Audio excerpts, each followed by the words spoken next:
Welcome tonight. This is League of Women Voters, ABC, and we're here today to talk about water resources, the next steps for water supply and environmental integrity. I'm Gretchen Sable. I'm the program chair for ABC League of Women Voters, and I'm very happy to be working with QCTV tonight to film this as well, and to have our studio audience here. Thank you. Everybody's welcome to join League. I think that's something that might be a little confusing some because we're the League of Women Voters, but we certainly welcome men as well. The mission of League is that League is a grassroots organization that encourages informed and active participation in government and influences public policy through education and advocacy. So this is an example of an education program tonight. We're here to learn about what's happening with groundwater and other water resources and to have the tools we need for further advocacy. Another thing about League is that we don't support any candidate or political party. We're a neutral, objective organization that brings quality information to the public. That's our goal, so that's what we're trying to do tonight. Tonight, like I said, we're going to be talking about water resources, and our speakers that we have tonight are going to inform us about what's being done today to protect and preserve water, especially groundwater, in our area. Our area, of course, being kind of northern Anoka County and western northern Hennepin County, cities of Champlin, Dayton, and then all the cities in Anoka County over toward Blaine and almost down, all the way down to Fridley. So we've really expanded our reach in western Anoka County. A little bit about groundwater. Groundwater is essential to all of us. Here in Anoka County and northern Hennepin County, we all use groundwater as our sole water supply, either through our city water supplies or our private wells. Groundwater is also used for irrigation of crops and lawns, and is pumped out in some areas to control contamination. So there's a lot of different things that we use groundwater for. Because groundwater is also part of the natural system of water recirculation in the environment, when we remove more than naturally is recharged, depletion occurs. That's the case now. So we're actually seeing a lowering of groundwater elevations, and the resulting lowering of some surface water bodies as the whole system goes down. The severe drop in water level in White Bear Lake has been in the news in the past few years. They've done a number of studies there that show that this drop is due to lowered groundwater levels. The groundwater that feeds and supports White Bear Lake has dropped, so the water level in that lake has dropped as well. In response to that very public and seeable phenomenon, the legislature and state agencies have taken action to reduce the depletion and to allow water levels to rebound. Some of the things that are happening is the Department of Natural Resources tightening up controls on water appropriators. They have stricter reviews of water appropriation permits. They are ensuring that permits are obtained and followed with better enforcement. Also, cities are required to put in place plans for municipal water use reduction, and the governor has the authority now to declare a critical groundwater deficiency and order further mandatory reductions. So we are taking some steps now that will address it in the future, but I think there's a whole lot more that we need to know about and think about as cities move ahead in planning. Another thing that's happened is 3 areas of special groundwater concern were established by the legislature. One of these affects us. This is called the North and East Metro Groundwater Management Area. This is centered around the problems of White Bear Lake and includes several Anoka County cities, including Blaine, Columbus, Fridley, Spring Lake Park, and more. They have a plan that they've drafted now to address this. There's going to be a public meeting on that plan on February 26th. This meeting will be at the Blaine Public Works Facility from 6:30 to 8:30. So now is a good time to learn about this topic through this meeting and to go online and find that plan and then show up and make comments if you're interested. And I will put this information. Our league has a Facebook page, so if you look us up on Facebook, League of Women Voters ABC, you'll find us, and you can find a link there to the information about the meeting. Locally, also, our Anoka Conservation District is working with DNR and the Minnesota Geologic Survey to develop a detailed groundwater atlas. This atlas is expected to be completed in the next year. This atlas will provide our local cities with excellent information on groundwater availability and vulnerability, and it'll be a fantastic resource for our cities to use as they plan development and work on conservation. So with us tonight are 2 speakers. We have at my far left Bart Biernat. Bart's with the Anoka County Community Health and Environmental Services. He's an environmental health specialist. And Bart has been working on the county's water resource plan. And he also administers a website called Know the Flow, which I hope he'll talk about some here tonight. And then also with us is Lanya Ross. Lanya is with the Metropolitan Council. She's a certified geologist. I am. She is. And she is working on water supply planning as part of the Metropolitan Council's 2020? No. 2030 and 20 2040 plan now. Okay, yeah. So Thrive 2040. Okay. So ever looking ahead. Yes. So they will share their information, and then we're going to take questions from the audience. Those questions are going to come forward on cards, so we'll take a little break. We'll get the questions up here, and then we'll read them to the speakers so that they can get put on the spot, and we'll test their knowledge. Thank you for being with us tonight, and with this, I'll let Bart get started. Thank you, Gretchen. My name is Bart Biernot. I'm an environmental health specialist with Anoka County Community Health and Environmental Services Department.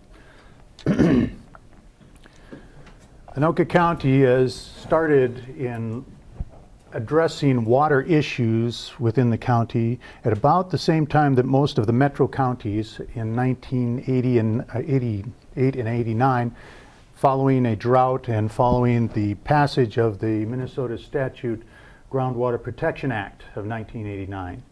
And as a result of that, counties were encouraged to prepare groundwater protection plans within the metro area. Anoka County looked at the options that we had, and we were speaking to our cities and to our watershed organizations. And instead of going forward with a plan, we went forward with a report and an assessment of the needs that Anoka County needs before we were to go into the formal planning process.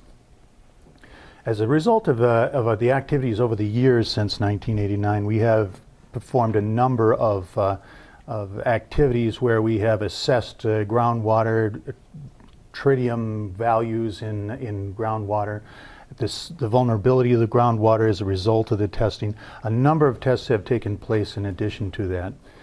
We had published a groundwater needs assessment, and we were starting to speak to our cities about what we should do as a part of this assessment. You heard from the watersheds and cities about ideas how to move forward. One of the ideas that came forward, which struck me as a surprise, is that a number of the cities wanted to work together to protect their drinking water source, the groundwater source for their city wells. And as a result of that, we formed a groundwater protection, or a wellhead protection group of cities that we're addressing our groundwater protection as together as a group. I'll go forward in that a little bit later.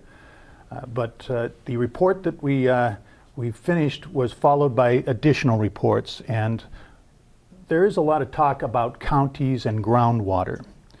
And in our next report that we had published in 2009, we renamed it, instead of a groundwater report, a water resources report. The result of that is that we found that trying to separate groundwater from surface water didn't make a lot of sense, especially since at some time after that, White Bear Lake was falling as a result of groundwater pumping. So there was a connection between surface water and groundwater, our surface water resources. So we started to, we went forward with a report on water resources countywide. That report was followed up 5 years later, because now our process for assessing water resources is based also on our community health assessments that we do on a 5-year basis. So we have wrapped that report and that issue into an assessment every 5 years. We have finished our last assessment in 2014, and we will be reassessing again in 2019. And we're going to see where we are then and how we are moving forward and where we are in 2019. That is how we will continue to track that. I wanted to go into the report a little bit.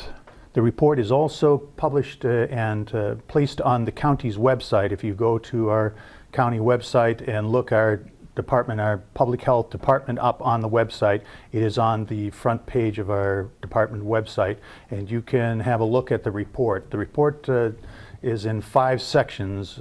The first chapter of the report, we go into the authority and responsibility. one of the things that we want to emphasize as we looked at that is that we are talking about surface water and groundwater. These are considered in the statute the waters of the state of Minnesota. So to address these issues, we would have to go and work with the state to address the water pumping, the over pumping. So we found that ourselves in a position where we want to work with the state to make sure that our water resources are maintained and are sustainable by working with those organizations that actually track and follow our water resources. Also, we have the second chapter is development and demographics. That's where we looked into how is Anoka County growing, how is our water use growing, what is the needs for the future for our water resources. And that's more than just population. That is the growth of industrial and chemical use, or pardon me, industrial and commercial use of our water resources as well. With growing business, some businesses need more water to operate their business than others. Also, development addresses the development of land and the covering of land. As Anoka County develops, we have more roads, we have more roofs, parking lots, all that is covered. Anoka County is on a unique geologic formation, the Anoka sand plain. That is a frothy sand that accepts rainwater and snowmelt very quickly. And so it makes it a high recharge value for our area. Rain recharges our groundwater very quickly in our area.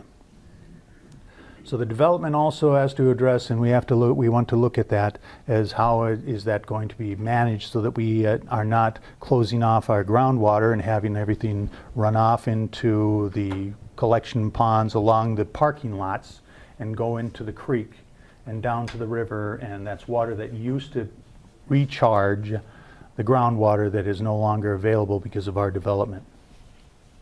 The third chapter is groundwater itself.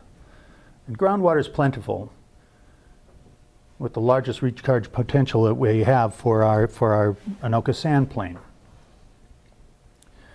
But the Anoka sand plain is tricky. Recharge, yes, but surface feature connections surface water features can be affected by pumping, just as the White Bear Lake could be adjusted to, or affected by that as well.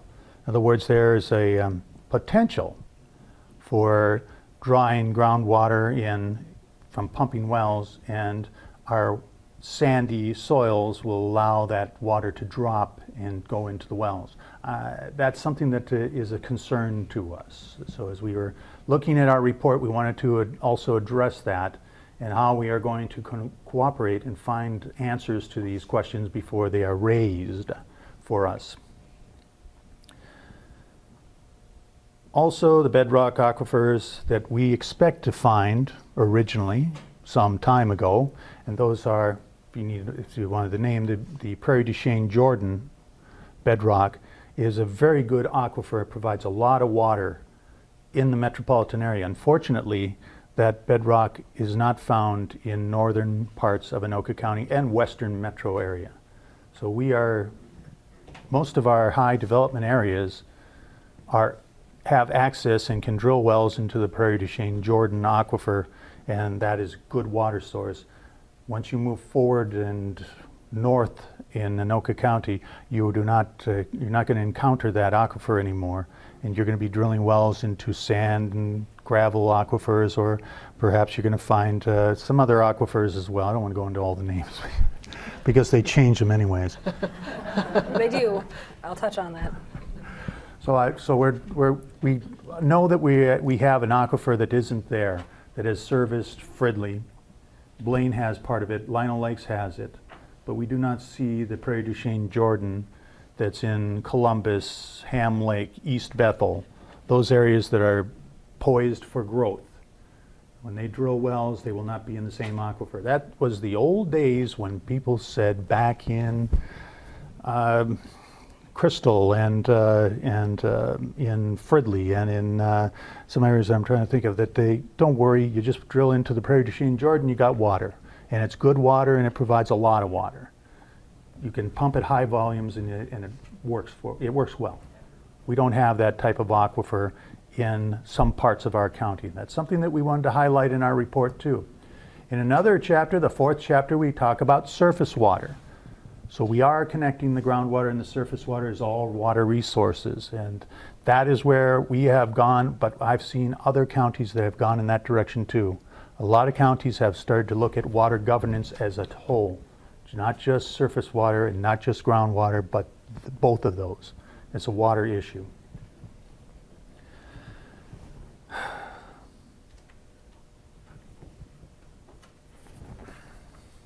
The 5th chapter, water supply. Now this is something that's down my alley because I am in the environmental health unit at the county, and water supply is very important to us. This is an interesting act. If I can just take a little side. Anoka County has got a lot of departments, a lot of units. And inside the county, how we were going to address water issues was forwarded to our Community Health and Environmental Services Department. We were told, look, you're probably the closest to this. Why don't we try to do a little bit broader than a health evaluation of our water resources? Let's just do a broader one. So we were told to think larger than just our silo of our program, that area that we have usually confine ourselves to. Look broader than just that. So as we went into the water supply, we said, yes, that's our area, but we were also looking at how can this water supply be recharged? How will it work? How can we work with other agencies to make sure that we do not run low on water supply, that water supply is not reached the point where we are dewatering groundwater and have the issues that are showing up at White Bear Lake. And you know, it's kind of fun to be able to step outside of your cycle, just your unit, just to look at it a little broader. I had fun with that as we were working on that as our department, because we all see ourselves working inside of silos. And we don't look at the broader picture. And being told, look at the broader picture, look at all the issues, was fun to do. It was enjoyable because I had a chance to work with a lot of different talented people in the county, in the agencies, in the highway department, the parks department, community development, working with them and talking about how we are going to address our community environmental issues and our community development and our natural resources as a whole, whether or not they have anything directly to do with the health of our citizens. Water supply, we looked at the Met Council master water supply as a water supply issue, because the Met Council is addressing this. This is on a regional basis. They have provided a lot of good information for us to draw from. And we are very happy to have them there providing that information. And that's why I'm happy to turn that over to Lanya and let her go further into how that's going to be addressed. We have a task force that we formed as a part of our report and as a part of the issues after we finish the report that we are going to track. That task force is made up of public members, representatives from cities, from the watershed management organizations, well driller, the real estate industry, the real estate association, all the various associations that would have something to do with development and water resources and water sustainability. Very happy that we have that. That task force continues, and we are looking for a new chairman. I think that we will find one very soon that will chair that task force. We lost our chairman, but we have a number of people that look good for it, and we're going to fill that position soon. We're going to be continuing on with our task force as we move forward into addressing those issues that are presenting themselves, such as the North and East groundwater management area. We also are looking at coordinating water management as we have in the previous report. Water management is that silos that I had mentioned before. When Anoka County, as I said, first looked at the issue of water issues, water sustainability, water pollution, we found all these agencies that work within their silos. and they are not communicating with each other as well as we think they should, or as well as they could.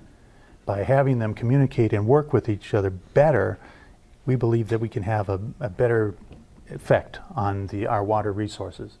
So we have in our task force recommendations to improve coordination among agencies, not only within the county, but with the county and the other agencies, the Met Council, the other cities, the watersheds, even the state agencies, to work together. Sometimes you have to ask before you get help. And that's what our task force thought. We need to make that connection with those agencies so that we know that we are getting the best information and the best help. Another task force recommendation is to coordinate water education. I'll go into this a little bit more, but that's where we launched a Know the Flow website to help us to get the information out. We knew that there was a lot, and there is a lot happening in Anoka County in terms of water management and water education.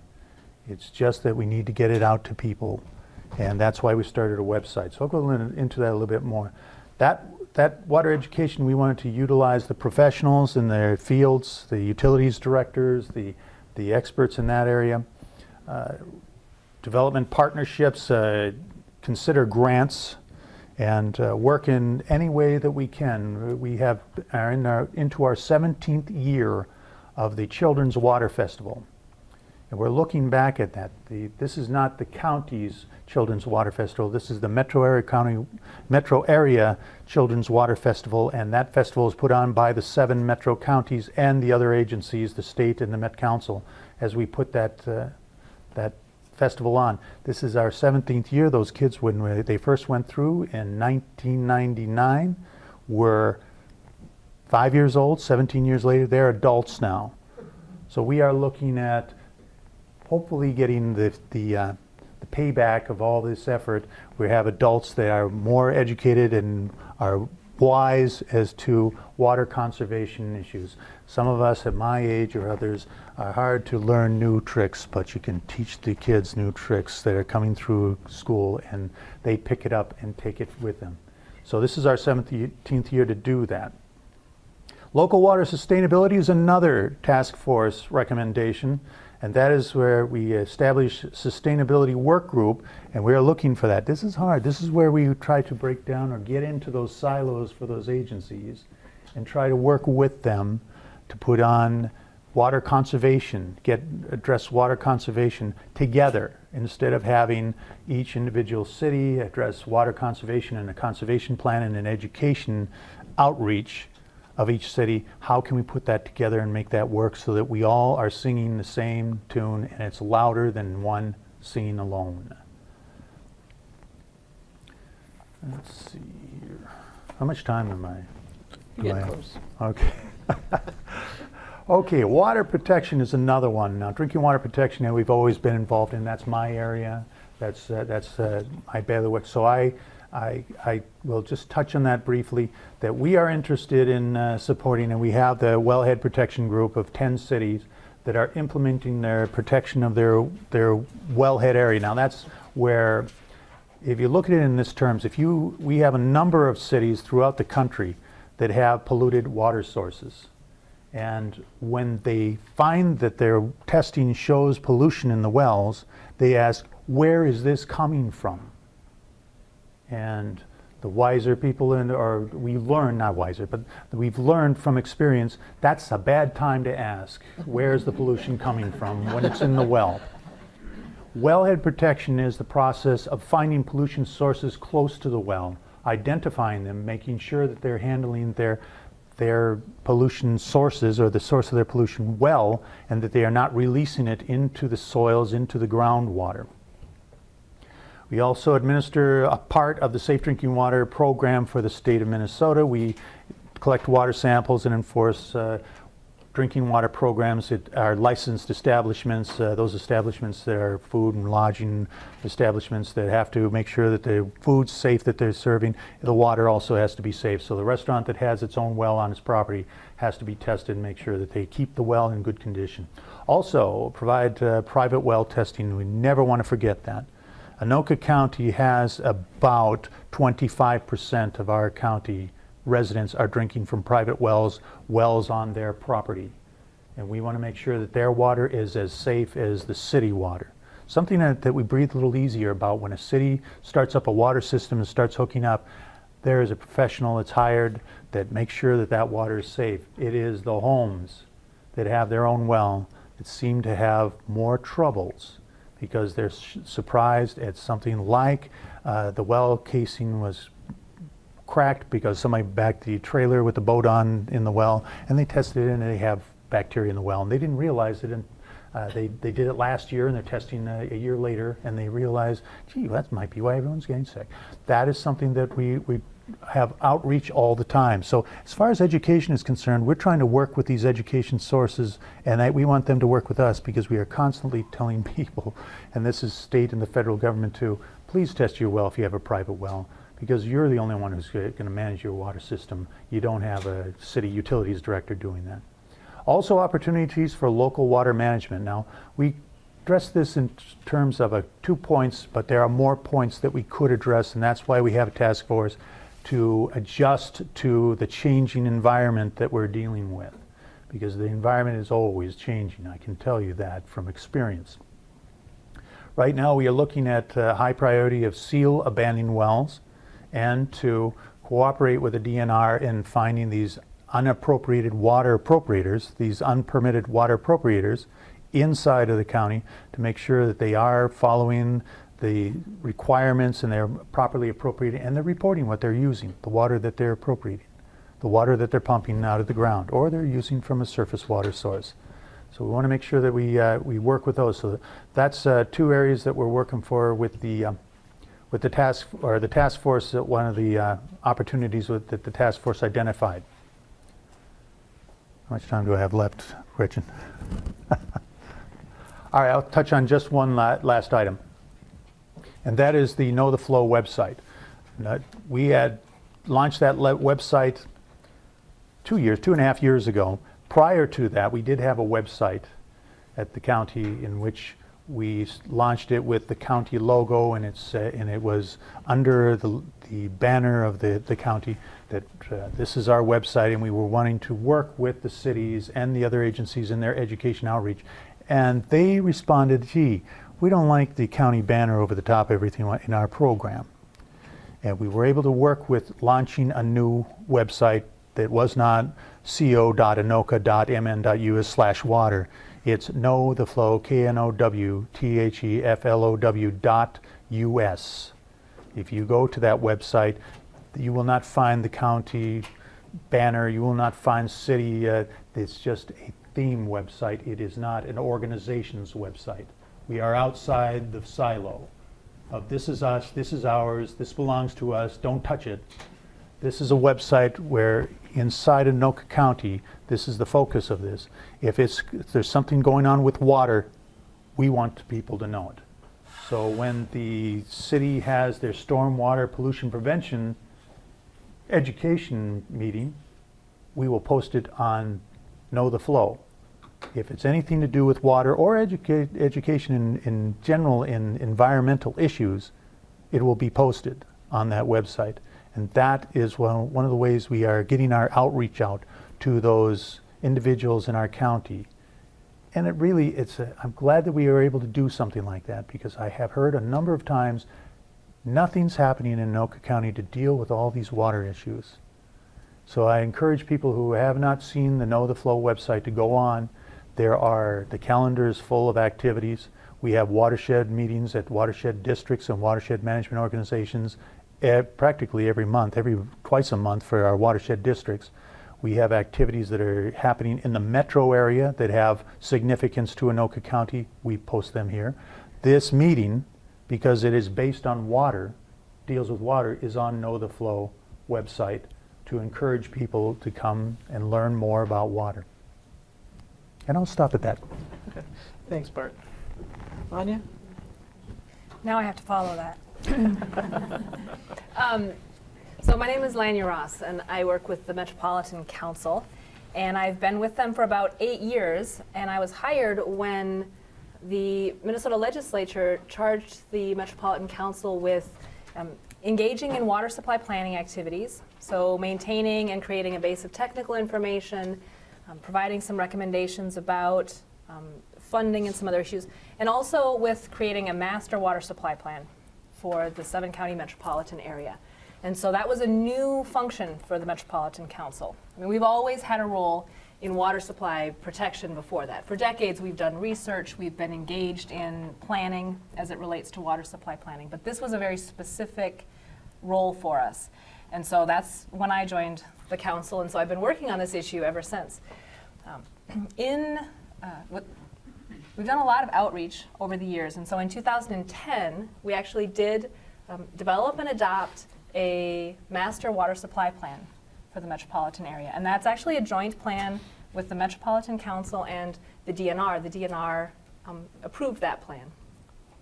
Since then, the Clean Water, Land, and Legacy Amendment was passed. So there is an amazing amount of research and money focused on a lot of water issues. And so some just fantastic information has been collected. We also had a census in 2010, which kicks off the update of the regional development framework, is one way it's called. It's now called Thrive MSP 2040. So we've gone through this process to look at what is our population, what are our jobs going to be in 2040, and what is our vision for what the region is going to look like in 2040. And so that was, that Thrive MSP 2040 was adopted in May. And that then spurred the update of all of our regional policies. So we've been in the process of updating our water supply and other water resource policies, and that plan is actually out for public review right now. So if you are interested and haven't commented on that, I encourage you to look at that plan. It's posted on our website, Metropolitan Council. If you Google Metropolitan Council Water Resources Policy Plan, you should get to it. We actually have some public meetings this week on Thursday and then next week, and so I don't have the specific details, I apologize, but I will share them. So if you're interested in attending, I encourage you to do that. Those policies then and the strategies are what we are going to be implementing and what we're going to be focusing on. So that then is going to trigger the update of the master water supply plan, which is what I've been working on doing. So that's a lot of plans, I know. But the point is that at the end of this year and going into early next year, the local comprehensive planning process is going to kick off. So all of the local planning begins, and we have this really great opportunity now. This is the first time we have this regional look at water supply issues, and we can have that information before we start to do all of the local planning. Before, water supply, not in all cases by any means, but often was done sort of after the fact. We know we're going to grow by this much, we think we're going to get this many businesses in, and then we'll drill wells to provide them water. But we want to integrate that a little bit better than we have been. And one of the big reasons why is because our forecasts predict about between 800 and 900,000 more people in the 7-county metropolitan area by 2040. And that's a big number, and I have a hard time visualizing what that means for our systems. When you think about, roads and wastewater and parks and streets and sidewalks, what does that mean? That would be the equivalent of adding another Minneapolis, another St. Paul, Duluth, and St. Cloud, all inside the 7-county metropolitan area. So we want to make sure that we're planning well for this population. 2040, sorry. Yeah, so that's a big task. And with the I-94 corridor and going up in this direction, a lot of that growth is going to be coming out this way. So that's what we're looking with and what we're struggling with. And so how are we going to get water to all of these people and all of the businesses and jobs associated with them? If we continue using the sources that we're using now, that's probably going to come from groundwater. Back in the day, in the 20s, 30s, 40s, most of the water for the region was supplied by the river, Mississippi River, flowing not far from here. Because Minneapolis and St. Paul were the big users, they had intakes in the river, and so then they would sell to some of their neighbors, and that's where the majority of the population was.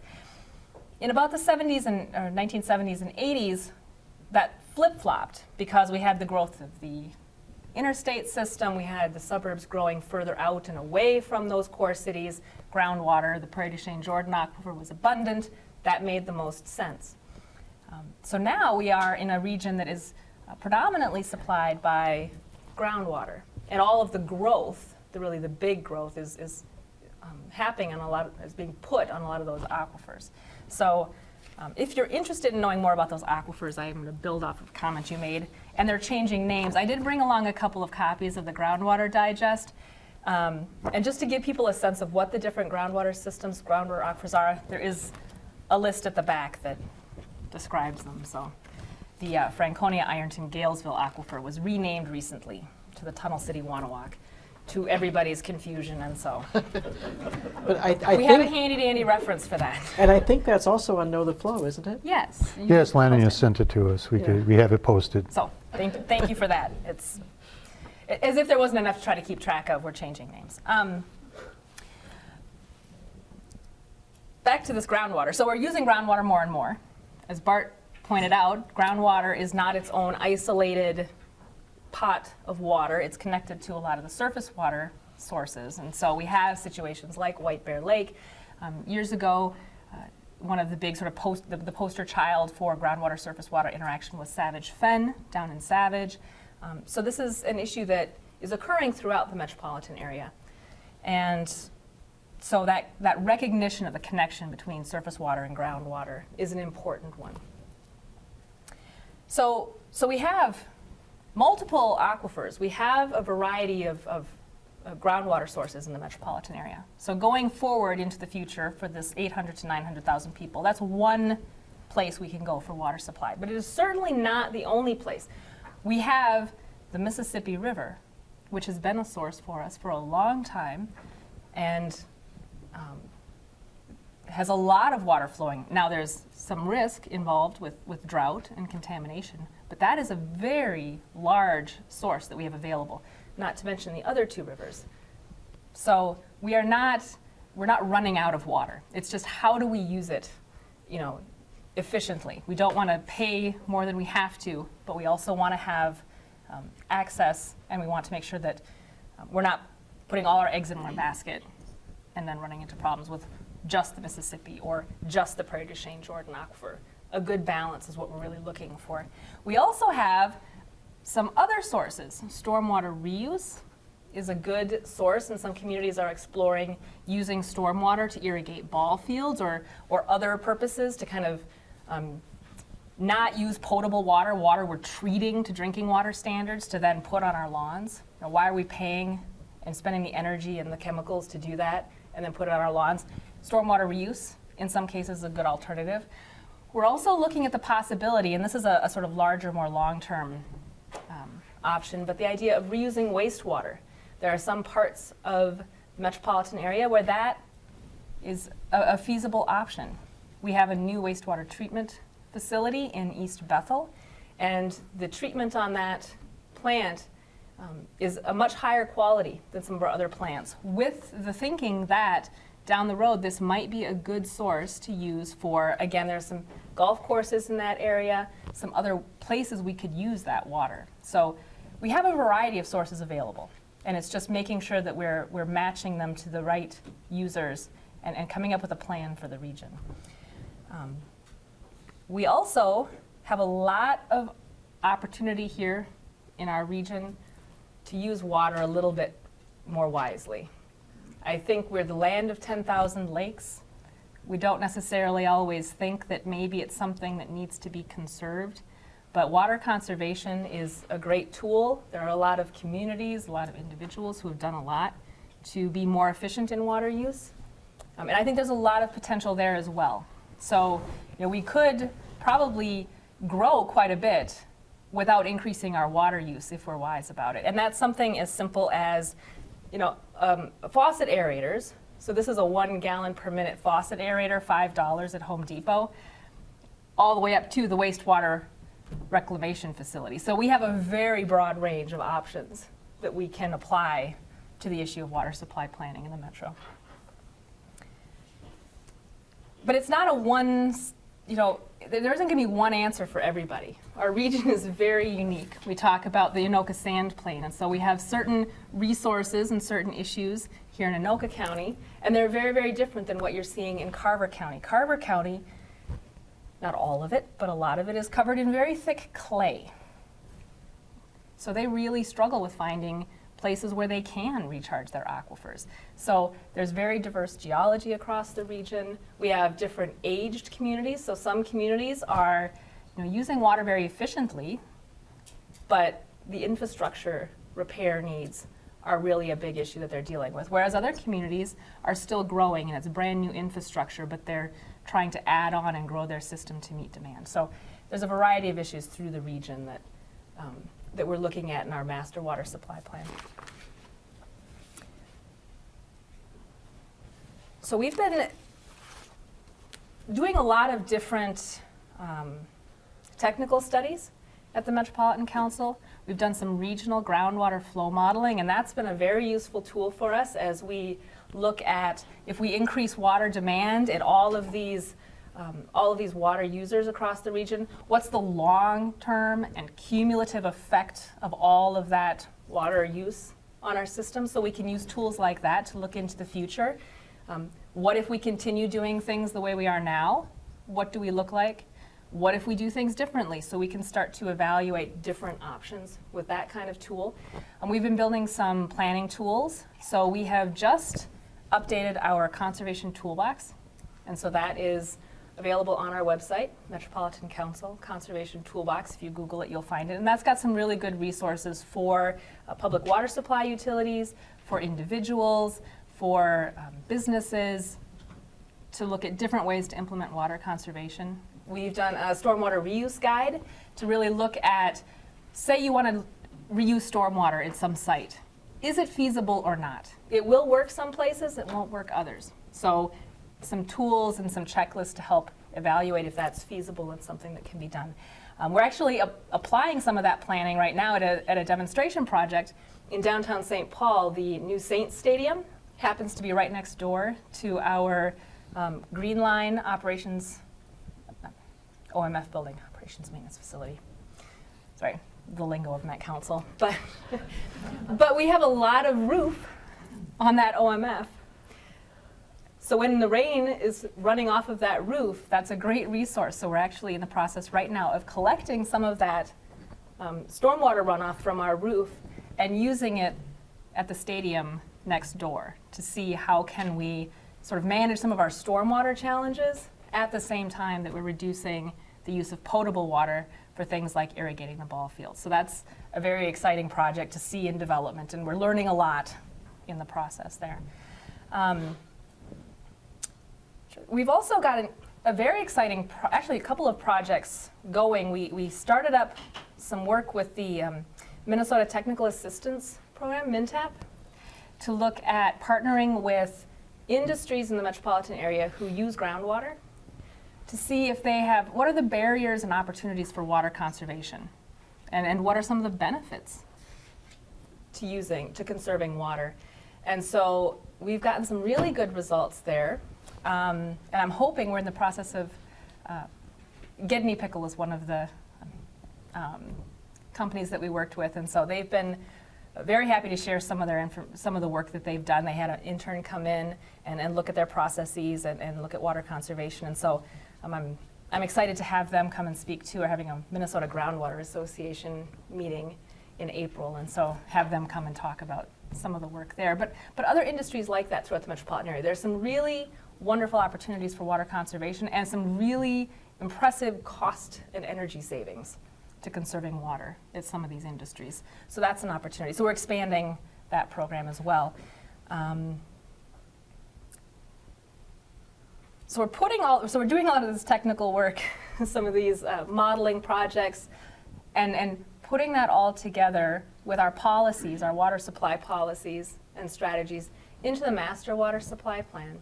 And so we're drafting that right now, And that's going to be coming out for public review too. We've been working with public utilities, staff, planning staff at the communities, doing some outreach. So we're updating that master water supply plan as well. And that provides guidance to communities in the local comprehensive plan update process. So, for your community, here are some of, from the regional perspective, here are some of the water supply issues you might be facing and should be thinking about as you're developing plans.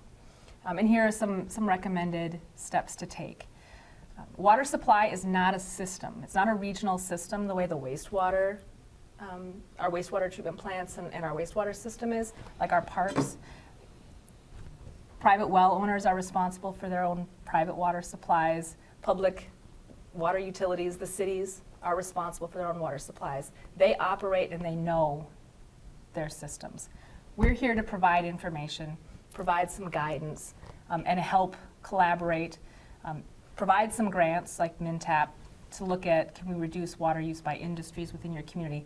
That type of support role is what we are doing. We've been working with some sub-regional work groups in different parts of the metropolitan area, so we are involved in the North and East Metro Groundwater Management area. We've done some projects there. We just released a study looking at some different water supply alternatives, kind of what would be the costs of, if St. Paul were to supply water to some of these communities, what might be the benefits, what would be some of the costs, looking at just some different configurations. I think we sometimes get, there's been, okay, I'm too late, I'm too tired here. These are not plans that we're putting out there. This is really just looking at what are some of the big questions in some of these areas, and can we provide some information to help answer them? And so I just kind of wanted to make that clear. But we're doing that kind of work in other parts of the metropolitan area too. So in the south and east metro, sort of Dakota County, northern Dakota County, they're interested in knowing some of that information, so we've got some work going on there. We're trying to get some work going in the northwest metro in this area too, because there are some issues with surface water, groundwater connections.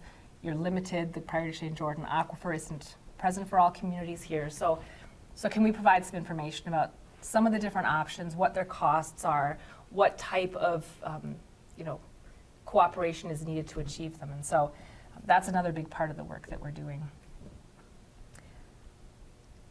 Apparently I could go on and on because I'm very interested in my job. There's a lot going on now. But maybe the best thing is just to stop. And if you have questions. We have lots of questions. We're going to take a short break, Okay. and then we'll come back for questions. Thank you.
Okay, welcome back.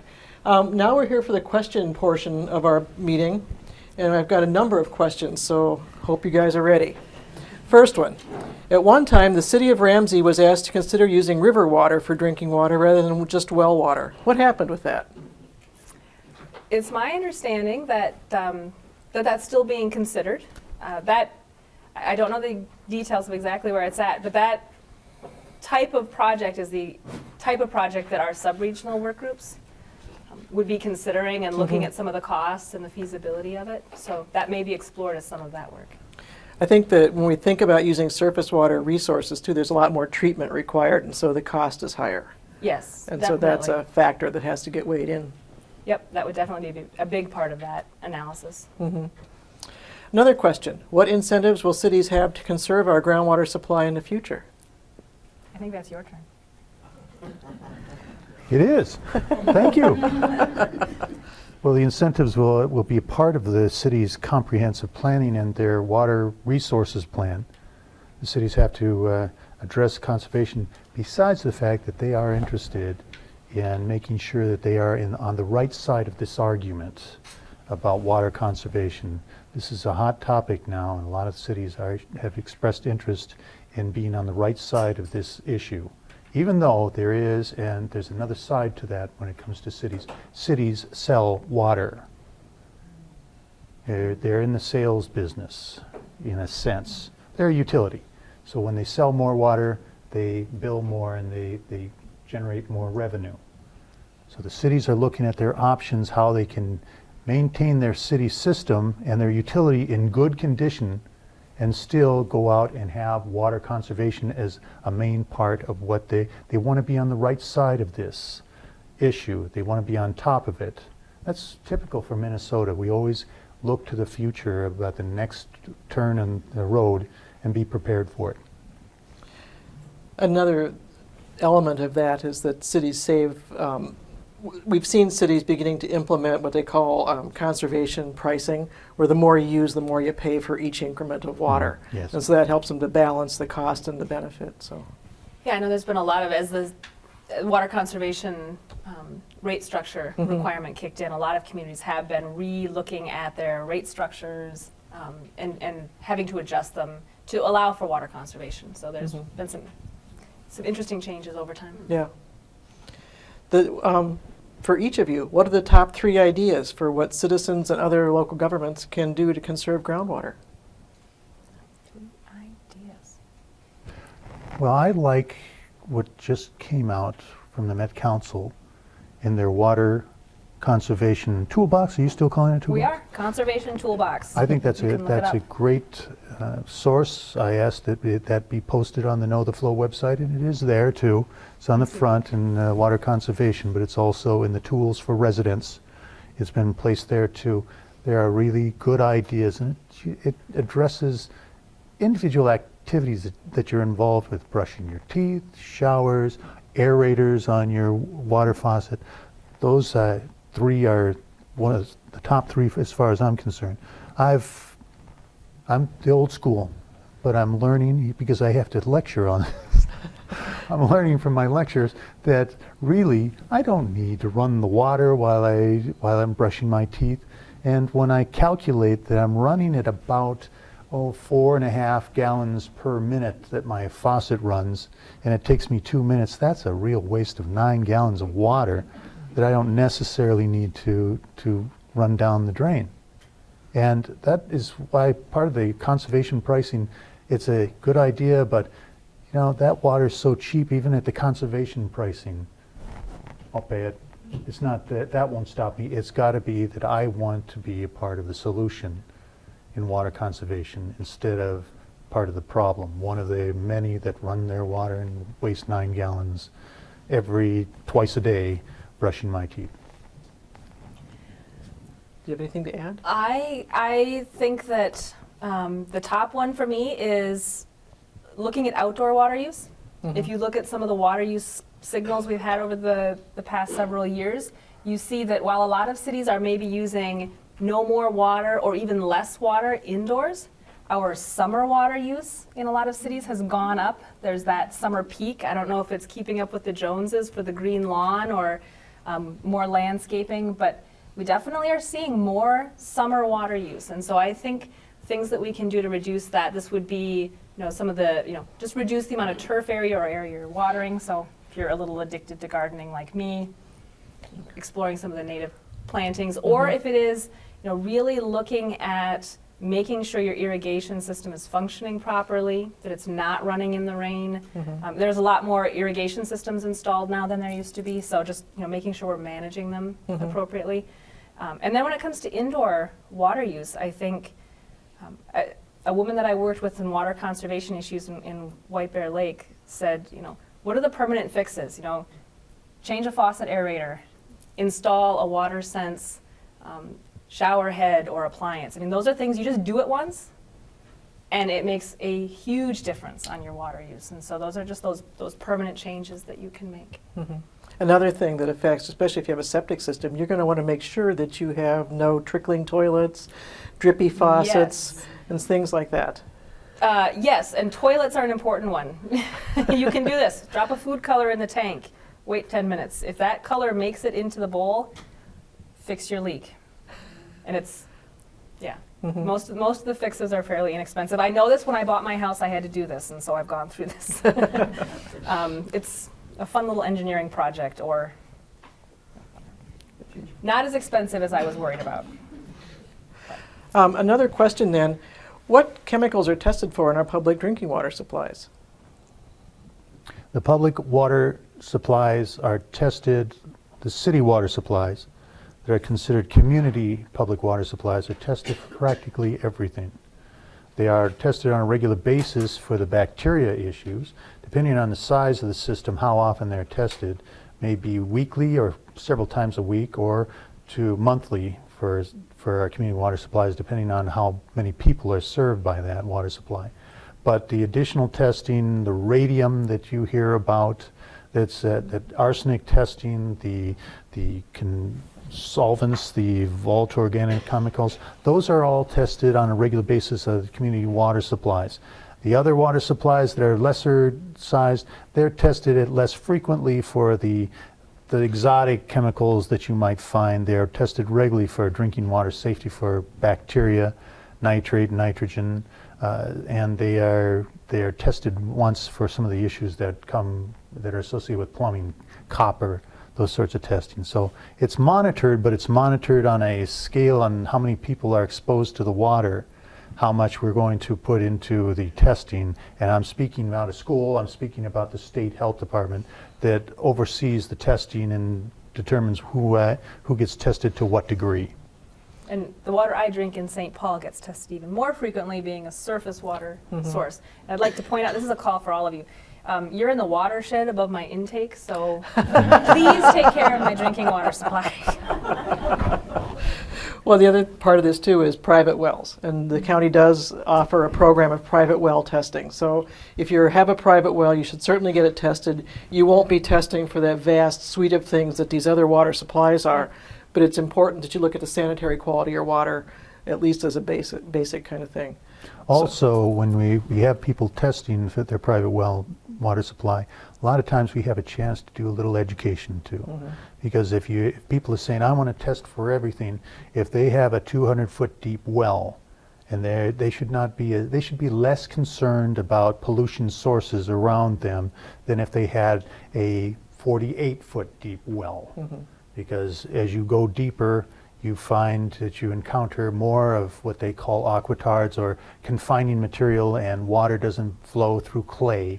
It doesn't flow through shale like it does sand or sandstone or gravel.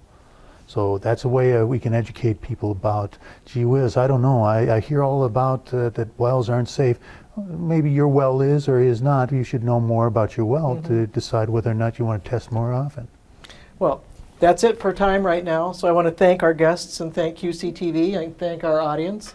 And so long. Thank you.